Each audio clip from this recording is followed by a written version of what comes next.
এই বছর মনে করেন ফলন অনেক সুন্দর ফলন হয়েছে। তো গৃহস্থ যারা আছে এরা মোটামুটি সবার মনে খুশি আছে। আর আমরা যারা কামলা আছি ধান কাটি তারাও মনে করেন মোটামুটি ভালো আছি।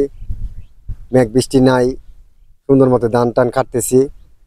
আর বিশেষ করে মনে করেন আমরা এই যে হাইবিস্টার যেগুলো আসছে এগুলার কারণে মনে করেন আমাদের মানে একটু ক্ষতিগ্রস্ত। তার কারণে আমরা এই 1 মাস বা 2 মাস ধান কাটতে পারতাম, এই জায়গার মধ্যে মনে হয় 15 দিন 10 দিনের ভিতরে শেষ। আর মনে করেন যে বিভিন্ন এলাকার ডিস্ট্রিক্টের মানুষ এই নিকলি থানার ভিতরে আসতো ধান কাটার জন্য।